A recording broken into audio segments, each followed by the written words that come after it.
الحمد لله وكفى وسلام على عباده الذين اصطفى أما بعد فأعوذ بالله من الشيطان الرجيم بسم الله الرحمن الرحيم الحمد لله رب العالمين الرحمن الرحيم مالك يوم الدين إياك نعبد وإياك نستعين اهدنا الصراط المستقيم صراط الذين أنعمت عليهم غير المغضوب عليهم ولا الضالين آمين صدق الله مولانا العظيم وصدق رسوله النبي الكريم ونحن على ذلك لمن الشاهدين والشاكرين والحمد لله رب العالمين সম্মানিত হাজিরিন, আল্লাহ রাব্বুল আলামিন আজকে আমাদেরকে তালিমুল কোরআন মসজিদে দ্বীনের এক মুবারক মজলিসে আমাদেরকে যে বসার সুযোগ দিয়েছেন, তৌফিক দিয়েছেন, আমরা সর্বপ্রথম আল্লাহ রাব্বুল আলামিনের শুকরিয়া আদায় করে বলি আলহামদুলিল্লাহ। আলহামদুলিল্লাহ। গত সপ্তাহ থেকে আমাদের ধারাবাহিক তাফসীর শুরু হয়েছে। গত সপ্তাহে আমরা তাফসীরের ভূমিকা স্বরূপ কিছু কথা জেনেছি, শুনেছি। আজকে থেকে ইনশাআল্লাহ আমরা কোরআনে কারীমের মূল আলোচনায় যাব। আমরা সবাই মুসলমান, আর মুসলমান হিসাবে আমরা প্রত্যেকেই কোরআনে কারীম তিলাওয়াত করি। আর এই হিসাবে কোরআন সম্পর্কে কম বেশ কিছু ধারণা প্রত্যেক মুসলমানের রয়েছে। আমরা জানি কোরআনে কারীমের প্রথম সূরা হচ্ছে সূরা ফাতিহা। এই সূরার নাম সূরা ফাতিহা কেন রাখা হলো, এটা থেকে আমাদের আলোচনা শুরু হোক। কারণ আমরা জানি যে প্রত্যেক বস্তুর নাম রাখার পিছনে কোনো না কোনো কারণ থাকে। কোরআনে কারীমের প্রথম সূরার নাম সূরা ফাতিহা রাখার রহস্য হচ্ছে, আরবি ভাষায় ফাতহুন বলা হয় খোলাকে, কোনো কিছু খোলার অর্থ হচ্ছে আরবি ভাষায় ফাতহ। যেহেতু সূরা ফাতিহার মাধ্যমে কোরআনে কারীমকে খোলা হয়, অর্থাৎ কোরআন শুরু হয় এই সূরার মাধ্যমে। একইভাবে নামাজও আমরা শুরু করি সূরা ফাতিহার মাধ্যমে। এই কারণে এই সূরার নাম রাখা হয়েছে সূরা ফাতিহা। গত সপ্তাহে আমাদের আলোচনায় গেছে যে কোরআনে কারীমের যে সূরা, এই সূরাগুলোর নাম বিভিন্ন কারণে বিভিন্ন সময় রাখা হয়েছে। আল্লাহর পক্ষ থেকে রাসূলুল্লাহ সাল্লাল্লাহু আলাইহি ওয়াসাল্লাম জানিয়েছেন যে কখন কোন কারণে কোন সূরার নাম রাখা হবে। তো কোরআনে কারীমের প্রথম সূরা, এটার মূল নাম হচ্ছে সূরা ফাতিহা। এর বাইরে একজন বড় বিদগ্ধ মুফাসসির, বিদগ্ধ আলেম, আমাদের কম বেশ সবাই যার নাম কোনো না কোনো ভাবে শুনেছি, তার একজন বড় আলেমের নাম হচ্ছে আল্লামা জালালউদ্দিন সুয়ুতী রাহমাতুল্লাহি আলাইহি। তিনি অনেক বিষয়ে কলম ধরেছেন, অনেক বিষয়ে তিনি লিখেছেন। তার লিখনের মধ্য থেকে একটা কিতাব হচ্ছে আল ইতকান ফি উলুমিল কোরআন। আল্লামা জালালউদ্দিন সুয়ুতী রাহমাতুল্লাহি আলাইহি তার এই কিতাবের মধ্যে সূরা ফাতিহার 21টা নাম বর্ণনা করেছেন। সূরা ফাতিহার 21টা নাম তিনি সেখানে উল্লেখ করেছেন। তো আমাদের আসলে এতগুলো তো জানার সুযোগ নাই, সম্ভব না। গুরুত্বপূর্ণ কয়েকটা বা বাছাইকৃত কয়েকটা নাম আমরা জানি। আমরা তো সূরা ফাতিহাকে সূরা ফাতিহা হিসেবে চিনি, কিন্তু সূরা ফাতিহার আরো কিছু নাম রয়েছে যেটা আল্লাহ রাব্বুল আলামিন রেখেছেন, রাসূলুল্লাহ সাল্লাল্লাহু আলাইহি ওয়াসাল্লামকে জানিয়েছেন। এর মধ্যে সূরা ফাতিহার অন্যতম গুরুত্বপূর্ণ একটা নাম হচ্ছে সূরাতুল হামদ। হামদুল্লাহর অর্থ হচ্ছে প্রশংসা। যেহেতু এই সূরার মধ্যে আল্লাহ রাব্বুল আলামিনের প্রশংসা করা হয়, এজন্য এই সূরার আরেক নাম হচ্ছে সূরাতুল হামদ। এই সূরার আরেকটি গুরুত্বপূর্ণ নাম হচ্ছে সূরাতুদ দুআ। দোয়া মানে চাওয়া। আমরা এই সূরার মাধ্যমে আল্লাহ রাব্বুল আলামিনের কাছে হেদায়েত কামনা করি। এই জন্য এই সূরার আরেক নাম হয়েছে সূরাতুদ দুআ। একইভাবে এই সূরার এক নাম হচ্ছে সূরাতু তা'লিমিল মাসআলা। শব্দটা আরবি শুনতে কঠিন মনে হয়, কিন্তু বাংলায় এটা আমরা সবাই বুঝি। অর্থাৎ মাসআলা মানে চাওয়া, আর তা'লিম মানে শিক্ষা। তো কিভাবে চাইতে হবে এই শিক্ষাটা সূরা ফাতিহার মধ্যে আমাদেরকে দেওয়া হয়েছে, আল্লাহ তাআলা আমাদেরকে দিয়েছেন। কিভাবে দিয়েছেন? আমরা সূরা ফাতিহার শুরুর দিকে কি পড়ি? আলহামদুলিল্লাহি রাব্বিল আলামিন আর রহমানির রহিম মালিকি ইয়াউমিদ্দিন। ইয়াকা না'বুদু ওয়া ইয়াকা নাস্তাঈন। আমরা আল্লাহ রাব্বুল আলামিনের ভরপুর প্রশংসা করি, আর এরপরে সে কি বলি? প্রশংসার শেষে, তারিফের শেষে আমরা বলি ইহদিনাস সিরাতাল মুস্তাকিম, আল্লাহ আপনি আমাদেরকে সরল পথের সন্ধান দিন। এই যে আল্লাহর কাছে আমরা চাইলাম, এই চাইবার আগে আমরা আল্লাহ রাব্বুল আলামিনের প্রশংসা করেছি। এখান থেকে আমাদের শিক্ষা রয়েছে, এবং এটা আমাদেরকে মূলত শিক্ষা দেওয়া হয়েছে যে যদি আমরা আল্লাহ রাব্বুল আলামিনের কাছে কোনো কিছু চাইতে হয়, তখন আমরা প্রথমে আল্লাহ রাব্বুল আলামিনের তারিফ করব, প্রশংসা করব, এরপরে আল্লাহ রাব্বুল আলামিনের কাছে চাইব। আর কেন এমন হবে না? দুনিয়াতে যদি আপনি একটা উদাহরণ দিই, আমরা যদি কোনো মানুষের কাছে যাই, গিয়ে যদি বলি যে আমাকে দেন, কিছু দিতেই হবে, এটা এক ব্যক্তি। আর আবার যদি এমন হয় যে কোনো মানুষের কাছে গিয়ে বলি যে আপনি বড় ভালো মানুষ, আপনার বাবা বড় ভালো মানুষ ছিলেন, আপনার পুরা খানদান বড় ভালো মানুষ ছিলেন, ওনারা সবাই খেদমত করেছেন, আপনিও বড় খেদমত করেন মানুষের, এইরকম যদি কথাবার্তা বলে মানুষের কাছে চাই, এই ক্ষেত্রে যার কাছে চাইবো তার দেওয়ার সম্ভাবনা বেশি থাকবে ওই ব্যক্তির তুলনায় যে সরাসরি গিয়ে বলবে যে আমাকে কিছু দেন, না দিলে সমস্যা হবে। এরকম বললে, হুট করে বললে কেউ কি হবে না? খুশি হবে না। তো দুনিয়ার মানুষ হিসাবে যদি আমাদের এইরকম হয়, আল্লাহ রাব্বুল আলামিন তো তিনি তো প্রশংসার উপযুক্ত, সব প্রশংসার উপযুক্ত আল্লাহ তাআলা। তার কাছে চাইতে গেলে অবশ্যই সুন্দরভাবে তার তারিফ, তার প্রশংসা করে এরপরে চাইতে হবে, এটা নিয়ম। এরপরে এই সূরার আরেকটা নাম হচ্ছে সূরাতুস সালাত। সালাত অর্থ নামাজ আমরা বলি। তো এই সূরা যেহেতু নামাজের মধ্যে পাঠ করতেই হয়, নামাজের মধ্যে এই সূরা তেলাওয়াত করা শর্ত, এজন্য এই সূরার নাম হচ্ছে সূরাতুস সালাত। এই সূরার আরেকটা খুবই গুরুত্বপূর্ণ নাম হচ্ছে উম্মুল কিতাব অথবা উম্মুল কুরআন।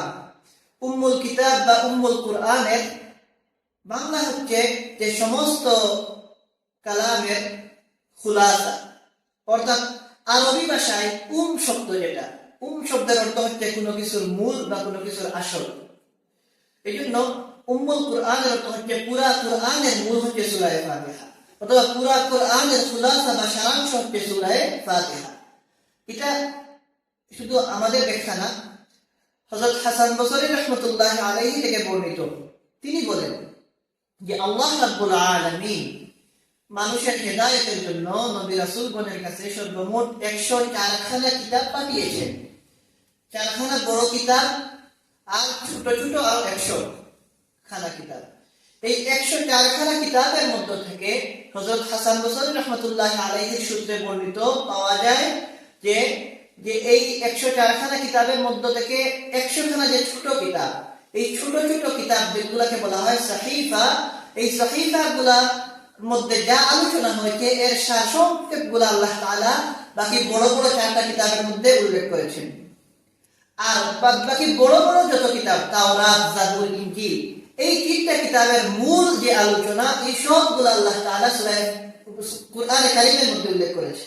এক কথায় ছোট 100 কিতাবের সারাংশ আল্লাহ তাআলা বড় 4 কিতাবের মধ্যে দিয়েছেন, আর বড় 4 কিতাবের মধ্যে থেকে প্রথম 3টা কিতাবের সারাংশ, খুলাসা, মূল কথাগুলা আল্লাহ তাআলা কুরআনে কারীমের মধ্যে বয়ান করেছেন। আর কুরআনে কারীমের মধ্যে আল্লাহ তাআলা যা কিছু বয়ান করেছেন এর মূল কথাটা, সারাংশ বা খুলাসা আল্লাহ তাআলা সূরা ফাতিহার মধ্যে বর্ণনা করেছেন। আর মুফাসসিরিন ইকরাম এই কথাও বলেন যে সূরা ফাতিহার মধ্যে যা বয়ান করা হয়েছে, বলা হয়েছে, এই কথাটাকে সংক্ষেপে বিসমিল্লাহির রহমানির রহিমের মাধ্যমে আল্লাহ তাআলা সংক্ষেপে বলে দিয়েছে। এই জন্য কুরআনে কারীমের এক নাম হচ্ছে উম্মুল কুরআন বা উম্মুল কিতাব বা কুরআনে কারীমের মূল বা সারাংশ। এই কথাটাকে মুফাসসিরিন ইকরাম অন্যভাবেও ব্যাখ্যা করেছে। ব্যাখ্যা এইভাবে করেন যে পুরা কুরআন যদি আমরা পড়ি এবং কুরআনের মর্ম অর্থ যদি আমরা বুঝতে চেষ্টা করি, তখন আমরা কুরআনে কারীমের মধ্যে দেখি যে আল্লাহ তাআলা মৌলিকভাবে 4টা বিষয়ের আলোচনা করেছে। এর মধ্যে একটা হচ্ছে উলুহিয়াত বা আল্লাহ রাব্বুল আলামিনের প্রতি ঈমান আনা, আল্লাহকে ইলাহ হিসাবে বিশ্বাস করা। এটা কুরআনের যে মৌলিক যে আলোচ্য বিষয়ের মধ্যে থেকে একটা। দ্বিতীয় কুরআনের আলোচ্য বিষয় হচ্ছে মাআদ বা পরকালের আলোচনা। আল্লাহ তাআলা কুরআনের মধ্যে গুরুত্ব দিয়ে বিভিন্ন জায়গায় আখিরাতের আলোচনা করেছেন। তৃতীয় হচ্ছে আল্লাহ রাব্বুল আলামিন কুরআনে কারীমের জায়গায়, বিভিন্ন জায়গায় নবুয়তের আলোচনা করেছেন, নবীজির প্রতি ঈমান আনা, এই কথাগুলো আল্লাহ তাআলা বলেছেন। এবং 4 নম্বর গুরুত্বপূর্ণ যে বিষয়টা কোরআনের মধ্যে আল্লাহ তাআলা বয়ান করেছে সেটা হচ্ছে কাযা ও কদর, অর্থাৎ তাকদীরের কথা। এগুলো হচ্ছে কোরআনে কারীমের মৌলিক আলোচ্য বিষয়।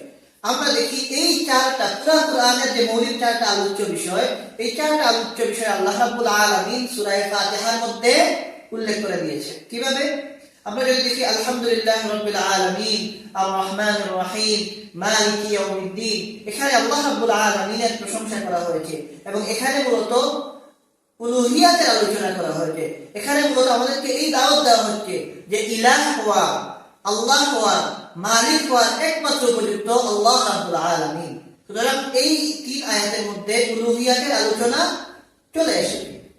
এরপরে আমরা যখন বলি মালিক ইয়াউমিদ্দিন, কিয়ামতের দিনের মালিক, মালিক ইয়াউমিদ্দিন বলার দ্বারা আমাদের এখান থেকে কিয়ামতের আলোচনা, পরকালের আলোচনা চলে এসেছে। কারণ যখন মালিক ইয়াউমিদ্দিন বলি আমরা, তখন প্রশ্ন আসে যে এই ইয়াউমুদ্দিন কোনটা, তখন এখান থেকে অটোমেটিক কিয়ামতের আলোচনা শুরু হয়, পরকালের আলোচনা শুরু হয়। সুতরাং এক আয়াতের মধ্যে সংক্ষেপে আল্লাহ রাব্বুল আলামিন পরকালের আলোচনাও করে দিয়েছে। এরপরে ইয়াকা না'বুদু ওয়া ইয়াকা নাস্তাঈন, এই কথা যখন বলি এখানে মূলত আমরা তাকদীরের আলোচনা পাই। কেন? তাকদীর মানে কি? এটা আল্লাহর পক্ষ থেকে নির্ধারিত ভাগ্য। আমরা যদি নিজেরা নিজেদের ভাগ্যের নিয়ন্ত্রণ হতাম, তখন আর আল্লাহ রাব্বুল আলামিনের সাথে আমরা এভাবে বলতাম না, কারণ আমরা জানতাম। কিন্তু আমরা জানি যে আমরা কিছুই করতে পারবো না আল্লাহ রাব্বুল আলামিনের হুকুম ছাড়া। এজন্যই আমরা আল্লাহর কাছে কি বলি? ইয়াকা না'বুদু, যে আমরা আপনারই ইবাদত করি, ওয়া ইয়াকা নাস্তাঈন, আর আমরা আপনারই সাহায্য চাই। এটা মূলত আল্লাহর পক্ষ থেকে আমাদেরকে যে সাহায্য করা, এটা আমাদের তাকদীরের বিষয়। আল্লাহ তাআলা আমাদের কি করবেন না করবেন। তো এখানে কোরআনের মৌলিক আরেকটা আলোচ্য বিষয় চলে এসেছে। আর এরপরে যে আলোচনা ইহদিনাস সিরাতাল মুস্তাকিম, আল্লাহ আমাদেরকে সরল পথ দেখান। এই সরল পথ কোনটা? এখান থেকে নিয়ে বাদ বাকি শেষ পর্যন্ত যে আলোচনা, এই পুরাটাই নবুয়তের আলোচনা। আমরা যে বলি আল্লাহ আমাদেরকে সরল পথ দেখান, সঠিক পথ দেখান, এই সঠিক পথ কোনটা? নবীওয়ালা পথ। রাসূলুল্লাহ সাল্লাল্লাহু আলাইহি ওয়াসাল্লাম যে পথে চলেছেন এবং যে পথের সন্ধান আমাদেরকে দিয়েছেন, আমরা আল্লাহকে নবী বাদ দিয়ে পাবো না। যদি কোনো মানুষ মনে করে যে আমি আল্লাহর কাছে পৌঁছে যাব আর নবী আমার লাগবে না, নাউযুবিল্লাহ, তার ঈমান থাকবে না। এখন নবী পাওয়ার জন্য, আল্লাহ পাওয়ার জন্য নবীকে মাধ্যম রাখতেই হবে। এই মাধ্যম এটা আল্লাহ তাআলা ইহদিনাস সিরাতাল মুস্তাকিম থেকে আলোচনা করেছেন। যে সরল পথ কোনটা? এটা মুহাম্মদুর রাসূলুল্লাহ সাল্লাল্লাহু আলাইহি ওয়াসাল্লামের পথ। যদি বলে যে ইহদিনাস সিরাতাল মুস্তাকিম এই পথ, এটা কোনটা? বলতেই হবে এটা রাসূলুল্লাহ সাল্লাল্লাহু আলাইহি ওয়াসাল্লামের পথ। সুতরাং কোরআনে কারীমের সূরা ফাতিহার মধ্যে কোরআনের যে মৌলিক আলোচ্য বিষয়, উলুহিয়াতের আলোচনা বা আল্লাহর প্রতি ঈমান আনার আলোচনা, আখিরাতের আলোচনা, তাকদীরের আলোচনা এবং নবুয়তের আলোচনা, পুরোটাই আল্লাহ রাব্বুল আলামিন সূরা ফাতিহার মধ্যে সংক্ষেপে বলে দিয়েছেন। এই হিসাবে কোরআনে কারীমের সূরা ফাতিহাকে উম্মুল কুরআন বা উম্মুল কিতাব বলা যায়, কারণ কোরআনে কারীমের সারসংক্ষেপ এখানে চলে এসেছে। এছাড়া এই সূরার মাধ্যমে কোরআন শুরু হয়েছে, এই জন্য এই সূরাকে কি বলা যায়? উম্মুল কুরআন বলা যায়। যেভাবে মক্কা মুকাররমার একটা নাম আমরা জানি উম্মুল কুরা। কুরআন কারিয়াতুন শব্দের অর্থ হচ্ছে গ্রাম, আর এর বহুবচন হয় কুরা।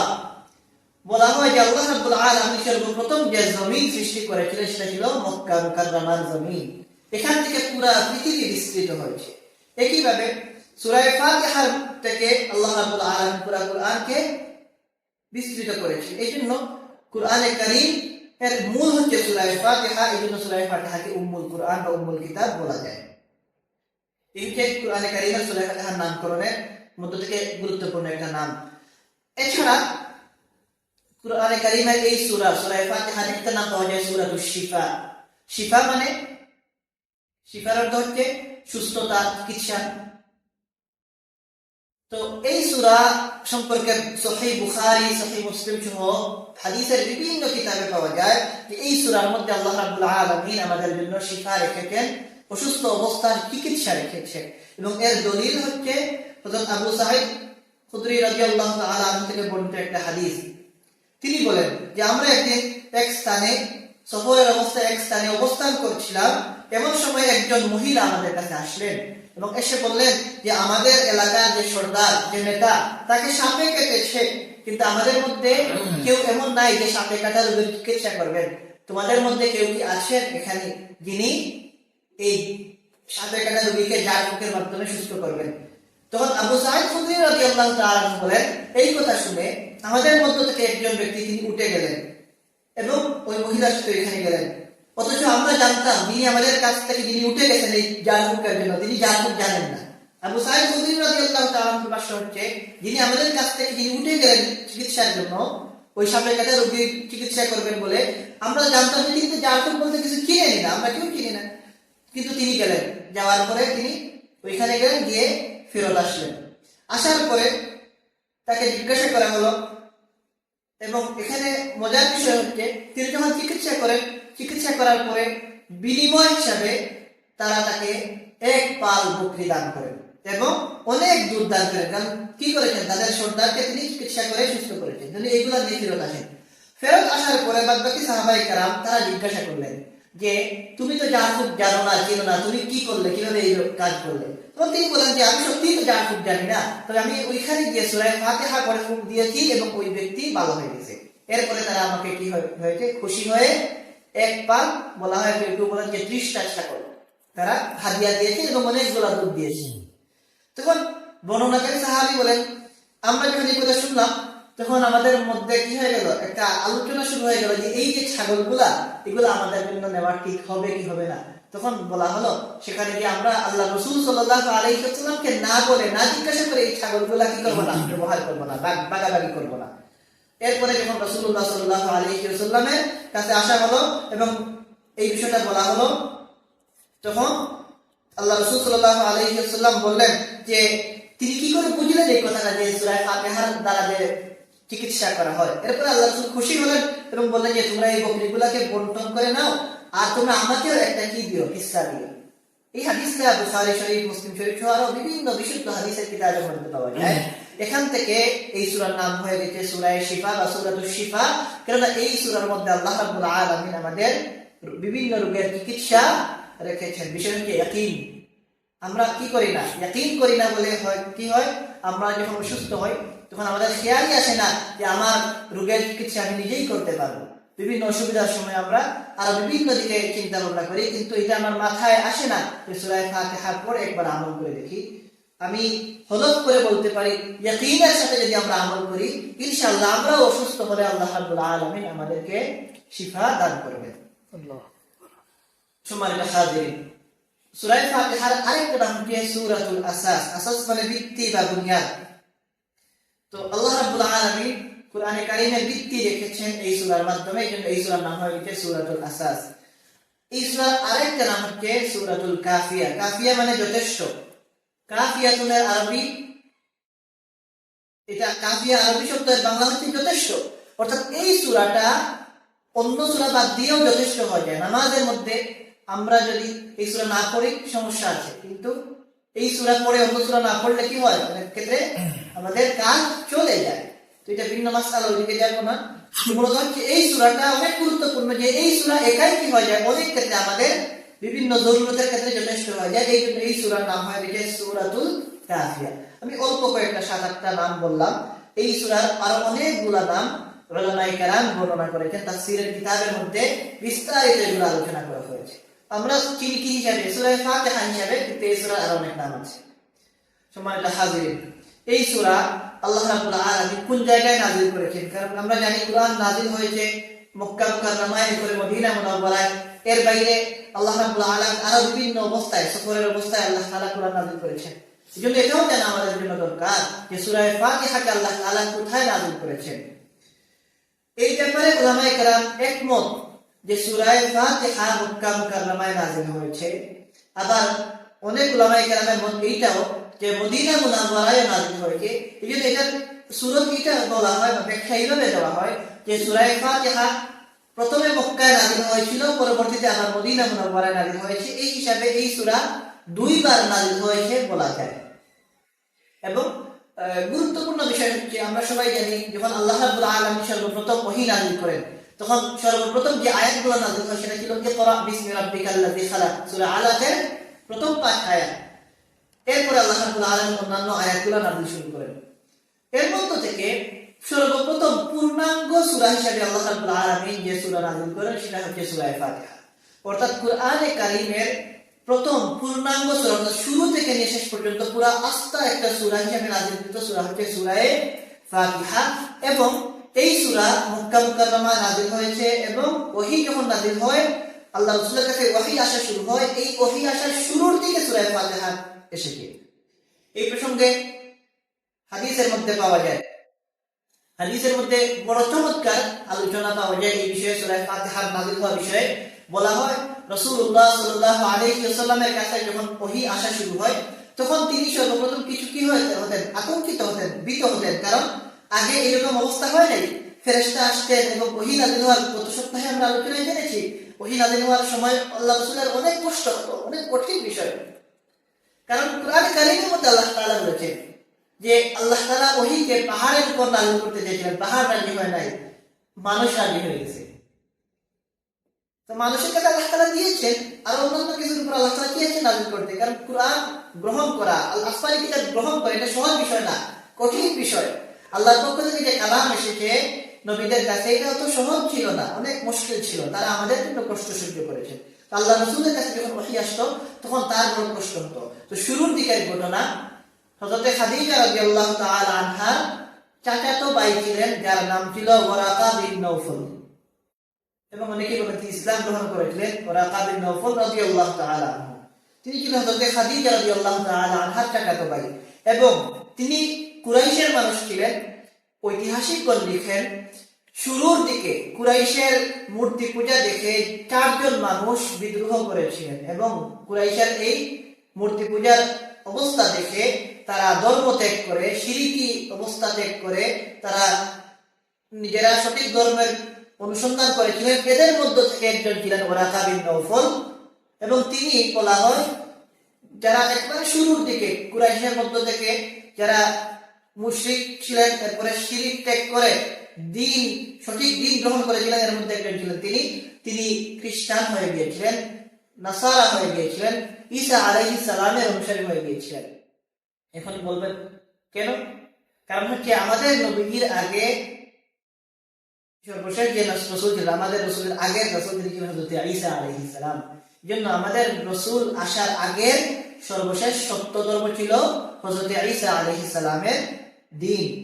তো মুসান্নাফে ইবনে আবি শাইবা এই হাদিসটা বয়ান করা হয়েছে যে আল্লাহ রাসূল সাল্লাল্লাহু আলাইহি ওয়াসাল্লাম যখন পেরেশান হতেন ওহী নাযিল হওয়ার শুরুর দিকে, তখন হযরত খাদিজা রাদিয়াল্লাহু তাআলা আনহা তিনি আল্লাহ রাসূলকে সান্ত্বনা দিতেন। এই সান্ত্বনা দেওয়ার এক পর্যায়ে হাদিসের মধ্যে পাওয়া যায় হযরত আবু বকর রাদিয়াল্লাহু তাআলা আনহু উপস্থিত হলেন।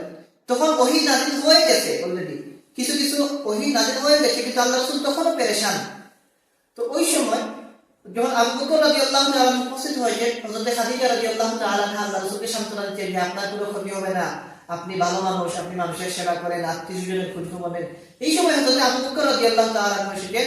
তখন হযরত খাদিজা রাদিয়াল্লাহু তাআলা আনহা হযরত আবু বকর রাদিয়াল্লাহু তাআলা আনহুকে বললেন যে আপনি উনাকে নিয়ে, অর্থাৎ আমাদের নবীজিকে নিয়ে ওয়ারাকা বিন নওফলের কাছে যান। কারণ ওয়ারাকা বিন নওফল তিনি ইসাই ধর্মের কিতাব অধ্যয়ন করে তিনি ওই ধর্মের বড় আলেম হয়ে গিয়েছিলেন। এই জন্য মানুষ বিভিন্ন সময়ে বিভিন্ন পরামর্শের জন্য, গুরুত্বপূর্ণ মতামত দেওয়ার জন্য তার কাছে যেত।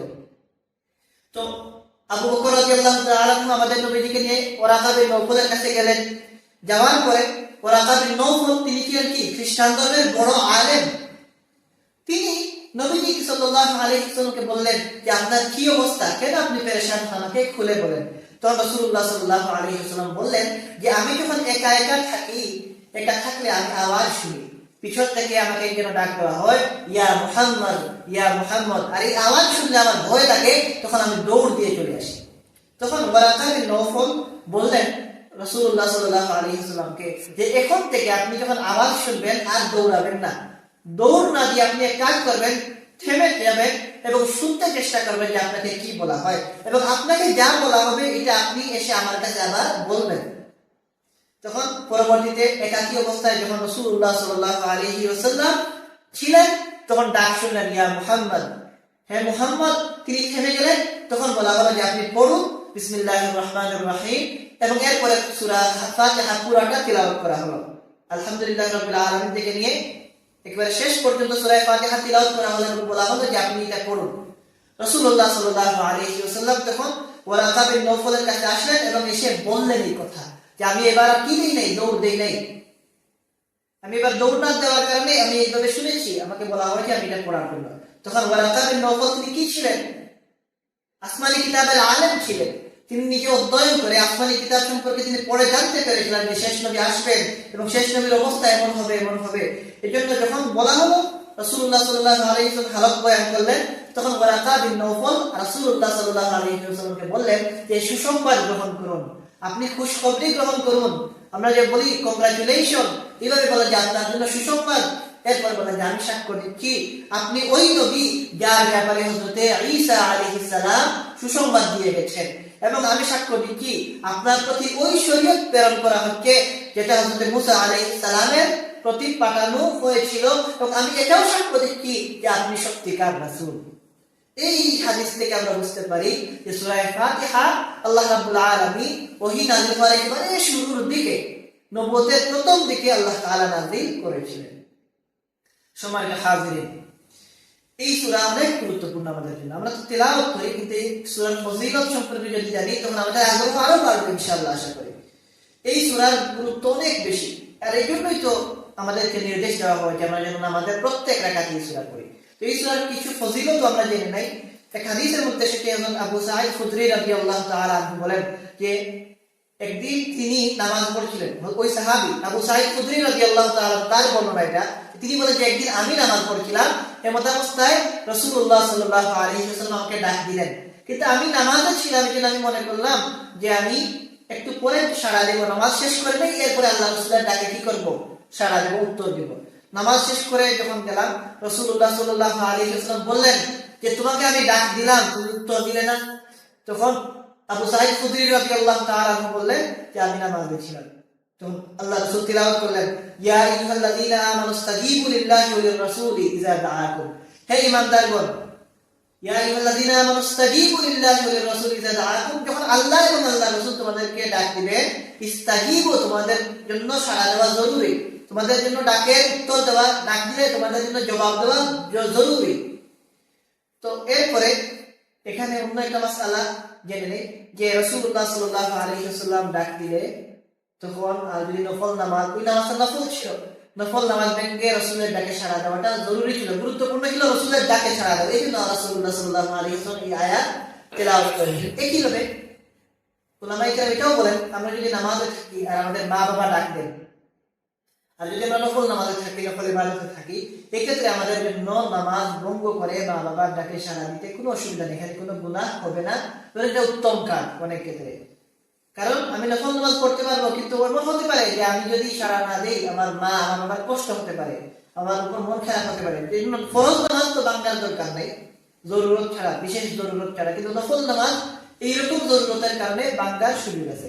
যাই হোক, হযরত আবু সাঈদ খুদরি রাদিয়াল্লাহু তাআলা আনহুকে আল্লাহ রাসূল বললেন যে আমি তোমাকে ডাক দিলাম, সাড়া দিলে না, তিনি বললেন, এরপর আল্লাহ রাসূল আয়াত তিলাওয়াত করলেন। এরপরে বললেন যে ডাক দেওয়ার কারণ, কেন ডাক দিয়েছিলেন এটা বললেন যে মসজিদের মধ্যে এই আলোচনা হচ্ছিল, আল্লাহ রাসূল বললেন যে আমি তোমাকে মসজিদ থেকে বের হওয়ার আগে কুরআনে কারীমের সবচেয়ে বড় সূরার কথা বলে দেব। বড় বলতে আয়াতের দিক দিয়ে বড় নয়, মর্যাদার দিক দিয়ে বড়। রাসূলুল্লাহ সাল্লাল্লাহু আলাইহি ওয়াসাল্লাম বললেন যে মসজিদ থেকে যাওয়ার আগে, বের হওয়ার আগে আমি তোমাকে বলে দেব। এরপরে আবু সাঈদ খুদরি রাদিয়াল্লাহু তাআলা আনহু বলেন, এরপরে আমরা অন্য আলোচনায় চলে গেলাম। পরবর্তীতে আল্লাহ রাসূল সাল্লাল্লাহু আলাইহি ওয়াসাল্লাম যখন মসজিদ থেকে বের হলেন, তখন আমি তাকে বললাম, ইয়া রাসূলুল্লাহ, আপনি যে আমাকে বললেন আপনি কুরআনে কারীমের সবচেয়ে বড় সূরার কথা বলে দিবেন, মর্যাদার দিক দিয়ে বড় সূরা যেটা আপনি আমাকে বলবেন, তখন রাসূলুল্লাহ সাল্লাল্লাহু আলাইহি ওয়াসাল্লাম তাকে বলেন যে এই সূরা হচ্ছে সূরা ফাতিহা। একইভাবে নাসাই শরীফের মধ্যে সেটি উবাই ইবনে কাব রাদিয়াল্লাহু তাআলা বলেন যে রাসূলুল্লাহ সাল্লাল্লাহু আলাইহি ওয়াসাল্লাম বলেছেন যে আল্লাহ তাআলা তো অনেক কিতাব নাযিল করেছেন, তাওরাত পাঠিয়েছেন, জবুর পাঠিয়েছেন, ইনজিল পাঠিয়েছেন এবং কুরআন পাঠিয়েছেন, কিন্তু আল্লাহ রাব্বুল আলামিন সূরা ফাতিহার মতো এমন একটা সূরা তাওরাতের মধ্যেও নাযিল করেন নাই, জবুরের মধ্যেও নাযিল করেন নাই, ইনজিলের মধ্যেও নাযিল করেন নাই। আসমানি কিতাবের শিক্ষাগুলো তো কাছাকাছি হবে, আল্লাহ তাআলা কি বলবেন, আল্লাহকে মানার জন্য, রাসূলকে মানার জন্য, এরকম আলোচনা তো থাকবে। ওই কিতাবগুলোতে তো এই আলোচনা ছিল, কিন্তু রাসূলুল্লাহ সাল্লাল্লাহু আলাইহি ওয়াসাল্লাম বলে যে সূরা ফাতিহার মতো গুরুত্বপূর্ণ মর্যাদাবান সূরা ওই কিতাবগুলোতে দেওয়া হয় নাই। এটা আল্লাহ রাব্বুল আলামিন কেবল উম্মতে মুহাম্মাদীকে দিয়েছেন, কুরআনে কারীমের মধ্যে দিয়েছেন। এবং অন্য এক হাদিসের মধ্যে এসেছে ইবনে আব্বাস রাদিয়াল্লাহু তাআলা আনহু বলেন যে একদিন রাসূলুল্লাহ সাল্লাল্লাহু আলাইহি ওয়াসাল্লাম হযরত জিবরিল আলাইহিস সালামের সাথে বসেছিলেন। এমন সময় আসমানে একটা শব্দ শোনা গেল। তখন জিবরিল আলাইহিস সালাম আসমানের দিকে চাইলেন এবং বললেন যে আজকে আসমানের একটা দরজা খোলা হয়েছে, যে দরজা ইতিপূর্বে আর কখনো খোলা হয় নাই। এবং সেই দরজা দিয়ে ইবনে আব্বাস রাদিয়াল্লাহু তাআলা আনহু বলেন সেই দরজা দিয়ে একজন ফেরেশতা অবতরণ করলেন এবং রাসূলুল্লাহ সাল্লাল্লাহু আলাইহি ওয়াসাল্লামের কাছে এসে বললেন যে আমি আপনাকে আল্লাহর পক্ষ থেকে দুইটা নূরের সুসংবাদ দিচ্ছি, যা এর আগে কোনো নবীকে কোনো রাসূলকে দেওয়া হয় নাই। এর মধ্যে একটা হচ্ছে সূরা ফাতিহা আর একটা হচ্ছে সূরা বাকারার শেষ অংশ, আমানার রাসূলু এখান থেকে। তো এরপরে ওই ফেরেশতা বললেন যে আল্লাহ তাআলা বলেছেন যে যে কোন হরফ এই সূরা ফাতিহা অথবা আমানার রাসূল থেকে যে আয়াতগুলো যে আলোচনা আল্লাহ তাআলা বলেছেন যে এগুলো পড়বে, এখানে যে বিষয় আলোচনা হয়েছে আল্লাহ তাআলা এগুলো ওই ব্যক্তিকে দান করবেনই করবেন। সুবহানাল্লাহ। অর্থাৎ আমরা যে সূরা ফাতিহা পড়ি, সূরা ফাতিহার মধ্যে আমরা যে কামনা করি আল্লাহর কাছে চাই হেদায়েত, ইনশাআল্লাহ নেক নিয়তে ইখলাসের সাথে পড়লে আল্লাহ তাআলা আমাদের পেয়ে দিবেন ইনশাআল্লাহ। একইভাবে সূরা বাকারার শেষ অংশের মধ্যেও দোয়া রয়েছে, আমরা জানি ওই দোয়াগুলো আমরা যদি তিলাওয়াত করে পড়ি ইনশাআল্লাহ আল্লাহ তাআলা ওই দোয়া ইনশাআল্লাহ কবুল করবেন। আর একটা ফজিলত বলে ইনশাআল্লাহ আমাদের ফাজাইল সংক্রান্ত আলোচনা এখানেই শেষ করব। হাদিসে কুদসিতে আল্লাহ তাআলা বলেন, সূরা ফাতিহার সঙ্গে একটা গুরুত্বপূর্ণ হাদিসে কুদসি পাওয়া যেটা আমরা বারবার শুনেছি। হাদিসে কুদসি বলা হয় ওইসব হাদিসকে, হাদিস বলতে আসলে কি এটা তো আমরা সবাই জানি যে রাসূলুল্লাহ সাল্লাল্লাহু আলাইহি ওয়াসাল্লামের বাণী, কাজ, আমল এগুলো হাদিস। একইভাবে হাদিসের একটা প্রকার হচ্ছে হাদিসে কুদসি, অর্থাৎ আল্লাহ রাব্বুল আলামিনের কথা যেটা কুরআনের আয়াত না, কিন্তু আল্লাহ তাআলা বলেছেন ওইগুলা যেটা আল্লাহ তাআলার উদ্ধৃতি সহকারে রাসূলুল্লাহ সাল্লাল্লাহু আলাইহি ওয়াসাল্লাম বর্ণনা করেন ওইগুলাকে বলা হয় হাদিসে কুদসি। হাদিস সবগুলাই আল্লাহ তাআলার হুকুম, এমন না যে রাসূলুল্লাহ সাল্লাল্লাহু আলাইহি ওয়াসাল্লাম যেসব কথা বলেছেন এগুলো নিজে বানিয়ে বলেছেন। আল্লাহ তাআলা কুরআনের মধ্যে বলেন ওমা ইয়ানতিকু আনিল হাওয়া ইন হুয়া ইল্লা ওয়াহয়ুন ইউহা। রাসূলুল্লাহ সাল্লাল্লাহু আলাইহি ওয়াসাল্লাম যা বলেছেন সবগুলাই ওহী, হাদিসও ওহীর অংশ, ওহীর প্রকার হয়েছে আমাদের আলোচনায় গেছে। তো এর মধ্যে থেকে এক প্রকার হাদিস এমন যেখানে রাসূলুল্লাহ সাল্লাল্লাহু আলাইহি ওয়াসাল্লাম এটা নিজের পক্ষ থেকে বলতেন না, বরং এটা বলতেন যে আল্লাহ তাআলা এইভাবে বলেছেন। তো এই প্রকার হাদিসকে বলা হয় হাদিসে কুদসি। এই হাদিসে কুদসির মধ্যে এসে আল্লাহ তাআলা বলেন যে কাসামতু সালাতা বাইনি ওয়া বাইনা আবদি নিসফাইন ওয়া লিআবদি মা সাআল। এখানে সালাত বলতে সূরা ফাতিহা, কারণ নামাজের মধ্যে আমরা সূরা ফাতিহা পড়তেই হয়, পড়ি, এজন্য এখানে সালাত দ্বারা উদ্দেশ্য হচ্ছে সূরা ফাতিহা। আল্লাহ তাআলা বলেন, নিজে বলেন আল্লাহ তাআলা যে আমি সূরা ফাতিহাকে আমার এবং আমার বান্দাদের মধ্যে ভাগ করেছি, ভাগাভাগি করে নিয়েছি, এবং বলে বলি আব্দি মা সাআল, এবং আমার বান্দা আমার কাছে যা চায় আমি তাকে তাই দিই। এই সূরার মাধ্যমে যা চাওয়া হয় আমি তাকে তাই দান করি। এরপর আল্লাহ তাআলা বলেন হাদিসের মধ্যে এসেছে ফাইযা ক্বালা আল আবদু আলহামদুলিল্লাহি রাব্বিল আলামিন, যখন বান্দা তেলাওয়াত করে এবং বলে আলহামদুলিল্লাহি রাব্বিল আলামিন, তখন আল্লাহ তাআলা ফেরেশতাদেরকে ডেকে বলেন ক্বালা আল্লাহু তাআলা হামিদানি আবদি, আমার বান্দাগণ আমার প্রশংসা করেছে। আল্লাহ তাআলা ফেরেশতাদেরকে এই সংবাদ দেন। আমরা যখন আলহামদুলিল্লাহি রাব্বিল আলামিন বলি আল্লাহ তাআলা ফেরেশতাদেরকে শোনান যে আমার বান্দারা আমার তারিফ করেছে, হামিদানি আবদি। এরপরে যখন মানুষ বলে আর রহমানুর রহিম, তখন আল্লাহ রাব্বুল আলামিন ফেরেশতাদেরকে বলেন আসনা আলাইয়া আবদি, আমার বান্দা আমার প্রশংসা করেছে, আমার গুণগান গেয়েছে, আমার সানা বর্ণনা করেছে। এরপরে আমরা যখন বলি মালিক ইয়াউমিদ্দিন, তখন আল্লাহ তাআলা বলেন মাজ্জাদানি আবদি, আমার বান্দাগণ আমার বরত্ব বয়ান করেছে। এরপরে আল্লাহ রাব্বুল আলামিন বলেন যখন মানুষ আমরা বলি ইয়াকা না'বুদু ওয়া ইয়াকা নাস্তাঈন, এটা তো দোয়া, তখন আল্লাহ তাআলা বলেন যে হাযা বাইনি ওয়া বাইনা আবদি ওয়া লিআবদি মা সাআল, এই অংশটা আমার এবং আমার বান্দাদের মধ্যে ভাগ করে নিয়েছি। ওয়া লিআবদি মা সাআল, এবং আমার বান্দারা যা চায় আমি তাদেরকে তাই দিই। কি ইহদিনাস সিরাতাল মুস্তাকিম, আমরা কি চাই? ইহদিনাস সিরাতাল মুস্তাকিম সিরাতাল লাযিনা আন'আমতা আলাইহিম। তো দেখেন যে সূরা ফাতিহার মর্যাদা আল্লাহ রাব্বুল আলামিন এই সূরাকে তার এবং আমাদের মধ্যে ভাগাভাগি করে নিয়েছেন, এবং আমাদেরকে আল্লাহ তাআলা সুসংবাদ দিচ্ছেন যে আমরা যা চাইবো আল্লাহ রাব্বুল আলামিন আমাদেরকে তাই দিবেন। শর্ত হচ্ছে আমার ভাইয়েরা ইখলাসের সাথে আমাদের চাইতে হবে। আমরা যে তেলাওয়াত করি পড়ি, যদি ইখলাস না থাকে আমাদের সব আমল বেকার। আর যদি আমাদের ইখলাস থাকে, অল্প আমল যদি আমরা করি আর ইখলাস থাকে, আল্লাহ তাআলা এর বদৌলতে আমাদের আখিরাতকে সুন্দর করে দেবেন ইনশাআল্লাহ। এখানে এখন একটা আলোচনা, আমাদের একটা প্রশ্ন আসতে পারে, যে এই আলোচনাটা মনে করি করা দরকার। বিষয় হচ্ছে সূরা ফাতিহার আমরা ফজিলত জানলাম, সূরা ফাতিহার মর্যাদা জানলাম। এখন আমাদের মনে যদি প্রশ্ন এটা আসে, এটা অবান্তর না যে আল্লাহ রাব্বুল আলামিন কুরআন নাযিল করেছেন এবং পুরো কুরআন তো আল্লাহর কালাম। এখন এই পুরো কুরআনের মধ্য থেকে সূরা ফাতিহাকে বিশেষ মর্যাদা দিলে তো অন্যগুলার কি হয়, মর্যাদা কমে যায়। এটা কি ঠিক হয়? উলামায়ে কেরাম এই বিষয়টা নিয়ে আলোচনা করেছেন এবং কিছু সংখ্যক উলামায়ে কেরাম এই কথার ব্যাপারে একমত পোষণ করেছেন যে কোনো সূরাকে কোনো সূরার উপর মর্যাদা দেওয়া যাবে না, বরং পুরো কুরআনই আল্লাহর কালাম। এই সুতরাং সব গুলার মর্যাদা সমান।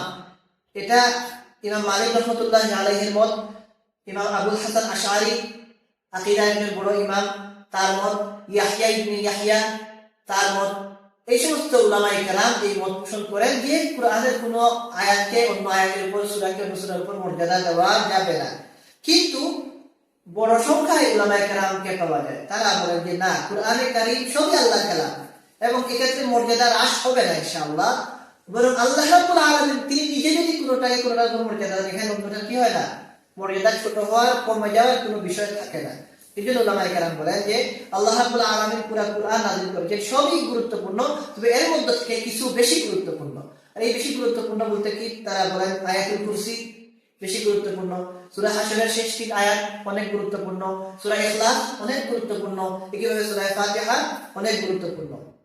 তো এক্ষেত্রে তারা যে এই দাবি করেন যে কুরআনে কারীমের কিছু অংশ অন্যগুলোর উপর বিশেষ গুরুত্ব রাখে, এগুলো তাদের নিজেদের শুধু দাবি না, বরং হাদিসের মধ্যেও এই ব্যাপারে দালাইল পাওয়া যায় যে রাসূলুল্লাহ সাল্লাল্লাহু আলাইহি ওয়াসাল্লাম এই কথাগুলা বলেছেন। যেমন এক হাদিসের মধ্যে এসেছে, একদিন উবাই ইবনে কাব রাদিয়াল্লাহু তাআলা আনহু থেকে বর্ণিত, তিনি বলেন, তার উপনাম ছিল আবুল মুনজির। আল্লাহ রাসূল সাল্লাল্লাহু আলাইহি ওয়াসাল্লাম তাকে একদিন বললেন, হে আবুল মুনজির, তুমি বলো তোমার কাছে কুরআনে কারীমের আল্লাহর কিতাবের সবচেয়ে মর্যাদাপূর্ণ আয়াত কোনটা? তখন উবাই ইবনে কাব রাদিয়াল্লাহু তাআলা আনহু বললেন যে আমি যখন এই প্রশ্ন শুনলাম, আল্লাহ রাসূল আমাকে বললেন যে কুরআনের সবচেয়ে মর্যাদাপূর্ণ, সবচেয়ে গুরুত্বপূর্ণ আয়াত তোমার কাছে কোনটা মনে হয়? তখন আমি বললাম যে আল্লাহ রাসূল, আপনি এই ব্যাপারে আল্লাহ এবং আল্লাহ রাসূল আপনারা ভালো জানেন, আমি কি এই বিষয়ে কোনো জবাব দিতে পারবো না, আমার জানা নেই। আল্লাহ রাসূল সাল্লাল্লাহু আলাইহি ওয়াসাল্লাম আবার বললেন যে হ্যাঁ আবুল মুনজির, তুমি কি জানো আল্লাহ রাব্বুল আলামিন যে কিতাব পাঠিয়েছেন, এই কিতাবের মধ্যে সবচেয়ে দামি, সবচেয়ে মর্যাদাপূর্ণ আয়াত কোনটা? তখন তিনি বললেন, উবাই ইবনে কাব রাদিয়াল্লাহু তাআলা তিনি বলেন যে আমার মনে আসলো এটা হবে আল্লাহু লা ইলাহা ইল্লা হুয়াল হাইয়ুল কাইয়্যুম, আয়াতুল কুরসি। এবং তিনি সাহস করে বলেন যে আল্লাহু লা ইলাহা ইল্লা হুয়াল হাইয়ুল কাইয়্যুম লা তাখুযুহু সিনাতুন ওয়া লা নাওম, আয়াতুল কুরসি এটা সবচেয়ে গুরুত্বপূর্ণ, মর্যাদাপূর্ণ আয়াত। তখন রাসূলুল্লাহ সাল্লাল্লাহু আলাইহি ওয়াসাল্লাম কি করলেন?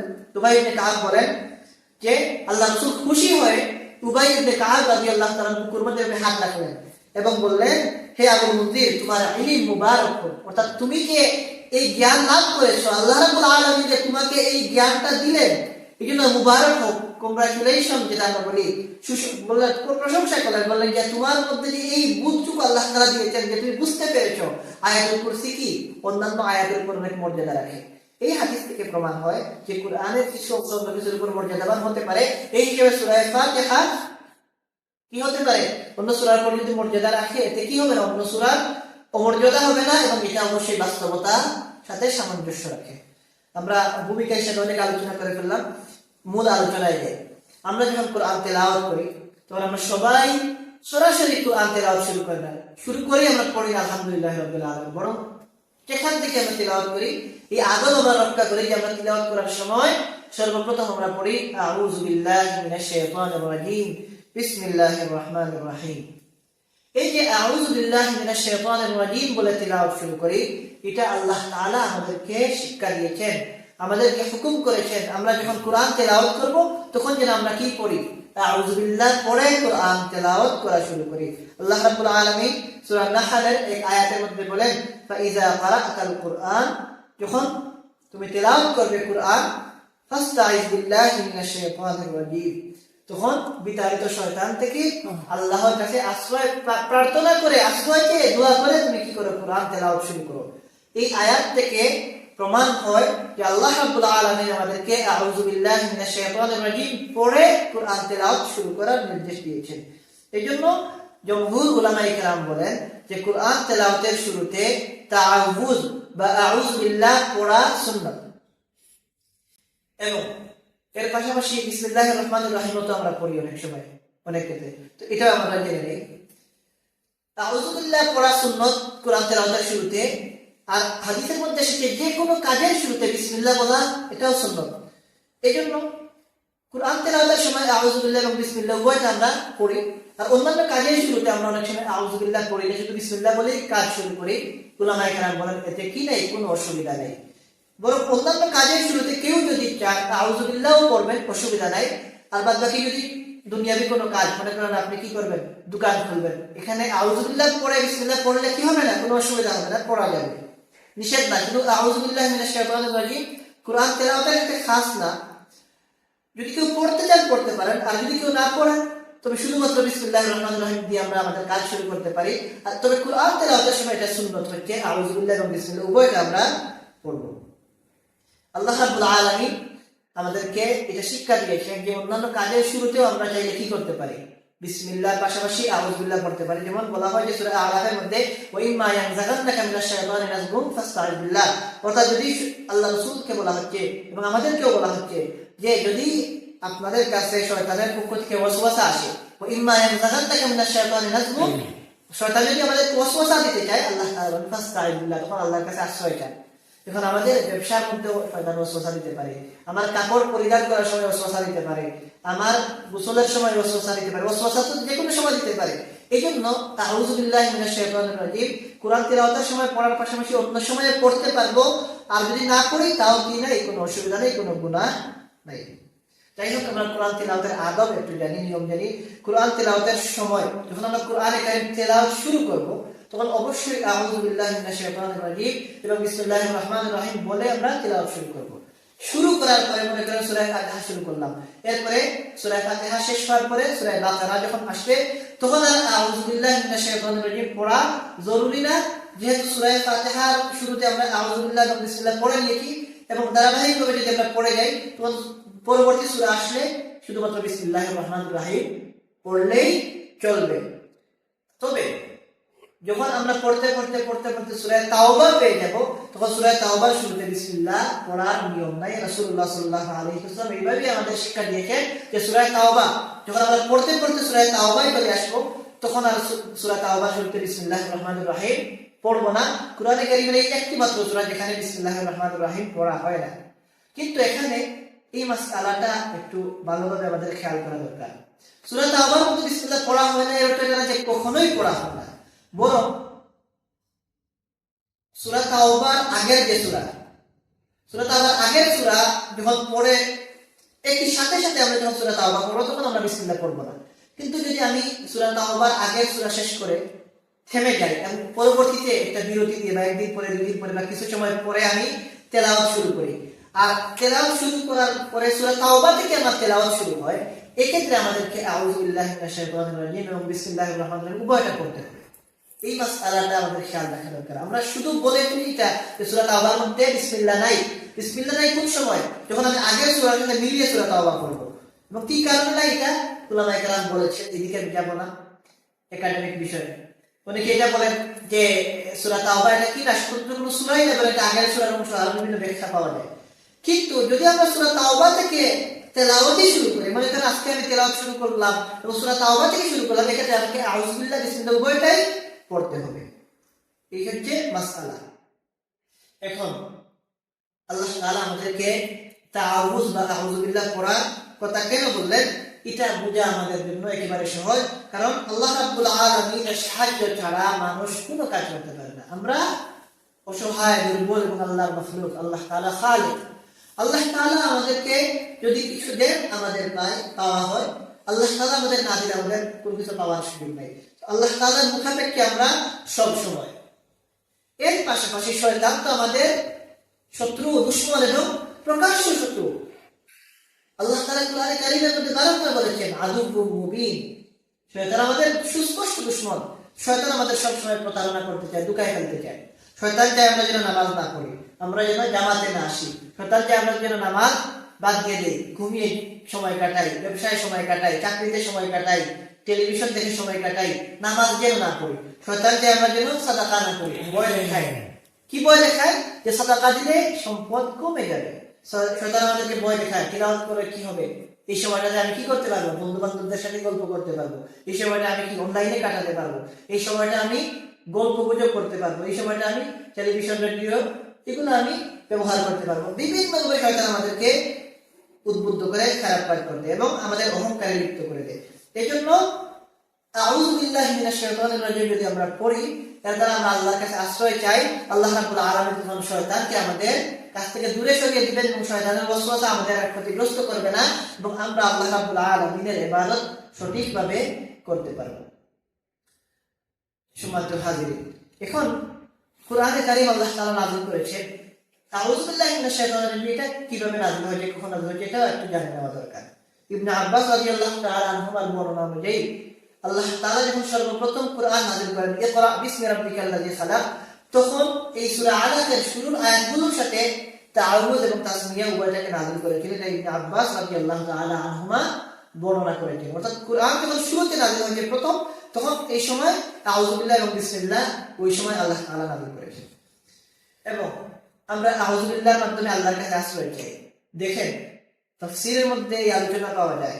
এক সময় এক যুগ ছিল, মানুষ কি করত, ওই সময় জাহেলি যুগে মানুষ যখন জঙ্গলের মধ্য দিয়ে চলাফেরা করতো, বনভূমি দিয়ে চলাফেরা করতো, তখন মানুষ আল্লাহর কাছে আশ্রয় না চেয়ে জিনদের কাছে আশ্রয় চাইত। মানুষ মরুভূমি দিয়ে চলাফেরা করতো এক সময়, এখন তো চলাফেরা সহজ হয়ে গেছে। আগে মানুষ দল বেঁধে কাফেলা বানিয়ে মরুভূমি দিয়ে, জঙ্গল দিয়ে, পাহাড় দিয়ে চলাফেরা করতে হতো এবং জিন্নাত মানুষকে বড় ক্ষতি করতে চেষ্টা করতো, উৎপাত করতো। এক্ষেত্রে অনেক মানুষ কি করতো, ভয় পেয়ে জিন্নাতের কাছে আশ্রয় চাইত। কুরআনে কারীমের মধ্যে আল্লাহ তাআলা এগুলো বলেছেন সূরা জিনের মধ্যে, ওয়ান্নাহু কানা রিজালুম মিনাল ইনস ইয়াউযুনা বিরিজালিন মিনাল জিন, যে মানুষ, কিছু মানুষ যারা জিনদের কাছে আশ্রয় নিত, আর এই মানুষ আশ্রয় নেওয়া দিয়ে জিনেরা কি হয়ে গিয়েছিল, অহংকারী হয়ে গিয়েছিল। মূলত জিন্নাতদেরকে তো আল্লাহ তাআলা মানুষের উপর কর্তৃত্ব দেওয়ার জন্য দুনিয়াতে রাখেন নাই। জিন্নাতকে যে মানুষ শ্রেষ্ঠ, উলামায়ে কেরাম এটা বলেন, শ্রেষ্ঠত্বের দিক দিয়ে মানুষ জিনদের থেকে শ্রেষ্ঠ, কিন্তু আমরা জিন্নাতকে দেখি না। কিন্তু এর অর্থ এটা না যে জিন্নাত চাইলেই আমাদের ক্ষতি করতে পারবে। আল্লাহ তাআলা তাকে এই ক্ষমতা দেন নাই। জিন্নাত ওই সময় ক্ষতি করতে পারবে যখন আমরা নিজেরা নিজেদের হেফাজত করব না। তো এক সময় মানুষ নিজেরা কি করতো, ইচ্ছে করে জিনদের কাছে আশ্রয় নিত। বলতো যে মরুভূমিতে যাওয়ার সময় জিন্নাত বলতো যে আমাদেরকে তোমরা সাহায্য করো, আমরা তোমাদের পূজা করব, এরকম। তো আল্লাহ তাআলা বলেন, এই যে জিন্নাতদেরকে অতিরিক্ত আমরা বলি না, কাউকে বেশি তোয়াজ করলে কি হয়ে যায়, অ্যাডভান্টেজ নিতে শুরু করে, বড় লোক হয়ে যায়, বড়ত্ব দেখায়। জিন্নাত কি করলো, যখন দেখলো মানুষ তাদেরকে ভয় করে, জিন্নাত খারাপ হয়ে শুরু করলো। তো এই যে ভয় দেখানো শুরু করলো, দুষ্টামি করতে শুরু করলো, এই জন্য আল্লাহ তাআলা আমাদেরকে শিক্ষা দিয়েছে। আমরা যদি তাআউযু পড়ি, তাসমিয়া পড়ি, আল্লাহ তাআলা আরো বিভিন্ন তাসবিহাত বলে দিয়েছেন, এগুলো যদি আমরা আদায় করি, জিন্নাত আমাদের কোনো ক্ষতি করতে পারবে না।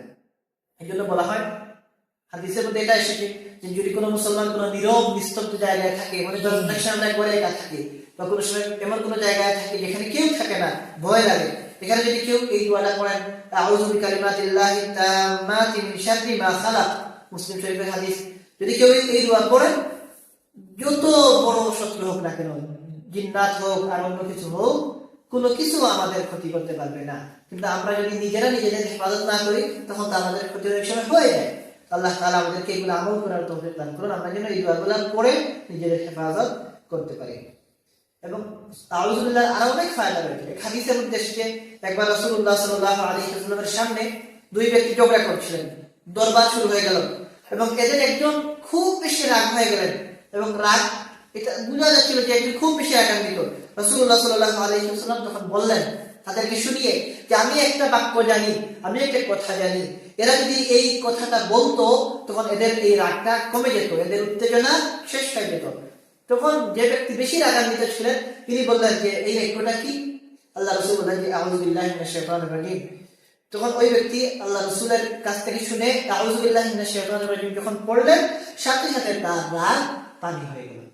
তো এটাও উলামায়ে কেরাম আমাদেরকে বলেছেন যে রাগের সময় আউযু বিল্লাহ পড়া, কারণ রাগে শয়তান আমাদেরকে কি করে, উস্কানি দিয়ে দাঁড়িয়ে দেয়। ফ্যামিলির সাথে ছোট্ট বিষয় দেখবেন, কোনো গুরুত্বপূর্ণ বিষয় না, অযথা শয়তান আমাদেরকে উস্কানি দিয়ে রাগ শুরু হয়ে যায়। আপনি আপনার মা বাবার সাথে, যারা আমাদের মাতার কাজ, কিন্তু দেখা যায় অনেক সময় ছোট্ট কারণ, কোনো কারণই না, অযথা আমরা রাগ করি। এটা কেন হয়? শয়তান আমাদেরকে উস্কানি দেয়। সেক্ষেত্রে যদি আমরা আউযু বিল্লাহি মিনাশ শাইতানির রাজিম পড়ি, শয়তানের এই ক্ষতি থেকে আল্লাহর কাছে আশ্রয় চাই, আল্লাহ তাআলা আমাদেরকে হেফাজত করবেন ইনশাআল্লাহ। আলোচনা যখন শুরু হলো, এক দুইটা আলোচনা করে ইনশাআল্লাহ শেষ করবো। আমরা শয়তানের আলোচনা করছিলাম যে শয়তানের কাছ থেকে আমরা আল্লাহর কাছে আশ্রয় চাই, এই জন্য আমরা আউযু বিল্লাহি মিনাশ শাইতানির রাজিম পড়ি। শয়তান কাকে বলে? শয়তান কাকে বলে? উলামায়ে কেরাম লিখেন যে অবাধ্য জিন্নাত এদেরকে শয়তান বলা হয়, এবং এই শ্রেণীর জিন্নাত এরা ইবলিসের সন্তানদের মধ্য থেকে। তো শয়তান বলা হয় যারা অবাধ্য জিন্নাত, এদেরকে শয়তান। আল্লামা জাওহারি রাহমাতুল্লাহি আলাইহি একজন বড় আলেম, তিনি বড় গুরুত্বপূর্ণ কিতাব লিখেছেন, অনেকগুলো কিতাব। এর মধ্যে থেকে একটা কিতাবের মধ্যে তিনি এটা বয়ান করেন যে প্রত্যেক নাফরমান প্রাণী, চাই জিন হোক অথবা চতুষ্প জন্তু হোক অথবা মানুষ হোক, এদেরকে এখন পরিভাষায় শয়তান বলা যাবে। যদি মানুষের মধ্যে শয়তানি আচরণ চলে আসে, এটা না যে আপনি একজন মানুষকে শয়তান ডাকবেন, কিন্তু এটা বলা যাবে তার মধ্যে শয়তানি খাসলত এসেছে। তো এই শয়তানের খাসলত বা অভ্যাস মানুষের মধ্যেও আসতে পারে, জিন্নের মধ্যে তো আছেই, চতুষ্পদ প্রাণীর মধ্যেও আসতে পারে। এবং শয়তান যে এটা আরবি শব্দ, এই শয়তানটা এসেছে শাতানায়াশতুন, আরবি একটা বাবে নাসারা, এটা গ্রামের আলোচনা সরফ শাস্ত্রের। এটা শাতানায়াশতু থেকে শয়তান, ফিআলুনের ওজনে শাইতান, এখান থেকে শয়তান। এই আলোচনার জন্য বললাম যে শাতানায়াশতু এর অর্থ হচ্ছে দূরে সরে যাওয়া। যেহেতু শয়তান সে সব কল্যাণ থেকে, সব ভালো কিছু থেকে দূরে সরে গেছে, এই জন্যই তার নাম হয়ে গেছে শয়তান। শয়তানকে শয়তানের জন্যই বলা যায় যে তার মধ্যে কোনো কি নাই, খায়ের নাই, কোনো ভালো নাই। শয়তানের অর্থই হচ্ছে কি? শয়তানের অর্থই হচ্ছে দূরে সরে যাওয়া। শয়তান সব কল্যাণের কাছ থেকে দূরে, তার মধ্যে কি নাই, কোনো ভালো কিছু নাই, যা আছে সব খারাপ, এই জন্যই তার নাম হয়ে গেছে শয়তান। এবং শয়তানের মধ্যে সবচেয়ে বড় শয়তান ইবলিস। উলামায়ে কেরাম বলেন ইবলিস এটা ইবলাস শব্দ থেকে এসেছে, এবং ইবলাসের অর্থ হচ্ছে হতাশ হয়ে যাওয়া। শয়তান যেহেতু আল্লাহর রহমত থেকে নিরাশ হয়ে গেছে, তার আর কি নাই, কোনো আশা নাই, সে আল্লাহর রহমতের উপর ভরসা করতে পারে না, সে নিরাশ হয়ে গেছে, এই জন্য তার নাম হয়ে গেছে ইবলিস। কারণ ইবলাসের অর্থ হচ্ছে নিরাশ হওয়া, সে সবচেয়ে বেশি নিরাশ। যদি বলেন যে সৃষ্টি জগতের মধ্যে সবচেয়ে বেশি নিরাশকে, সবচেয়ে বেশি নিরাশ করে কি, হতাশ, যে কোনো আশা নাই। আমরা আশা করি যে আমরা গুনাহ করি, কিন্তু আল্লাহ তাআলা আমাদেরকে মাফ করে জান্নাত দিবেন। আমরা গুনাহ করি, আল্লাহ তাআলা আমাদেরকে মাফ করবেন। আমাদের অনেক আশা আছে না, কিন্তু শয়তানের কোনো আশা নেই। সবার আশা আছে, শয়তানের কোনো আশা নেই। এই শয়তান নিরাশ হওয়ার কারণে তার নাম হয়ে গেছে ইবলিস। বড় শয়তান যেটা, তার কোনো আশা নাই, কিন্তু তার নাম হয়ে গেছে ইবলিস। এবং আরবি ভাষায় কোনো মানুষ যদি নিরাশ হয়ে যায়, হতাশ হয়ে যায়, তাকে এটা বলার জন্য বোঝানো হয় আবলাসা রাজুল ইবলাস, এইভাবে বলা হয়। অর্থাৎ কোনো মানুষ হতাশ হয়ে গেলে, নিরাশ হয়ে গেলে, কোনো আশা হারিয়ে ফেললে, এটাকে বলা হয় ইবলাস বলে ব্যাখ্যা করা হয়। যাই হোক, তার নাম যে ইবলিস হলো কারণ সে নিরাশ হয়ে গেছে। এখন বলবেন যে সে তো একসময় ভালো ছিল, তখন তার নাম ইবলিস ছিল কিনা না একটা বিষয়। কারণ ইবলিসের আলোচনা করতে গেলে আমরা জানি যে ইবলিস কি ছিল, তাকে বলা হয় মুআল্লিমুল মালাইকা, ফেরেশতাগণের উস্তাদ। চিন্তা করেন, ইবলিস ফেরেশতাগণের উস্তাদ ছিল। তখন ইবলিসের অর্থ যদি হয় নিরাশ হয়ে যাওয়া থেকে, তখন ওই সময় তার নাম কি ছিল? ইবলিস ছিল না অন্য কিছু ছিল? কারণ ওই সময় যদি ইবলিস থাকে, তখন কেমনে তার নামটা যৌক্তিক হয়? এই জন্য আব্দুল্লাহ ইবনে আব্বাস রাদিয়াল্লাহু তাআলা আনহুমা বলেন যে ইবলিসের নাম ছিল এক সময় আযাজিল, তার নাম ছিল আযাজিল। এরপরে যখন সে অভিশপ্ত হয়ে গেল, আদম আলাইহিস সালামকে আর সিজদা করলো না, তখন তার নাম হয়ে গেল ইবলিস। আবার আরো বর্ণনা পাওয়া যায় তার নাম সম্পর্কে, বলা হয় তার আরেক নাম ছিল নাই, পরবর্তীতে তার নাম হয়ে গেছে ইবলিস, কারণ সে আল্লাহর রহমত থেকে নিরাশ হয়ে গেছে। এই হচ্ছে তাআউযের আলোচনা। এরপরে আমাদের আলোচনা বিসমিল্লাহির রহমানির রহিম, এরপরে সূরা ফাতিহা, আলহামদুলিল্লাহি রাব্বিল আলামিন। যেহেতু সময় অনেক বেশি হয়ে গেছে, আজকে আমরা এখানেই থামি। আল্লাহ রাব্বুল আলামিন তৌফিক দিলে আগামী সপ্তাহে আমরা ইনশাআল্লাহ বিসমিল্লাহির রহমানির রহিমের আলোচনা করে আস্তে আস্তে ইনশাআল্লাহ আলহামদুলিল্লাহি রাব্বিল আলামিন বলে মূল কুরআনে কারীমের মধ্যে প্রবেশ করব। আল্লাহ তাআলা তৌফিক। আমি একটু আস্তে আস্তে আলোচনা করতে যাতে করে একটু বিস্তারিত, এগুলো আমাদের যেহেতু দৈনন্দিন জীবনে কাজে লাগে, তাআউযুজ, তাসমিয়া, এগুলো আমাদের সবসময় কাজে লাগে। এজন্য এইগুলা একটু সময় নিয়ে আলোচনা করছি। আল্লাহ তাআলা আমাদেরকে বুঝার এবং আমল করার তৌফিক দান করুন। ওয়া আখিরু দাওয়ানা আলহামদুলিল্লাহি রাব্বিল আলামিন।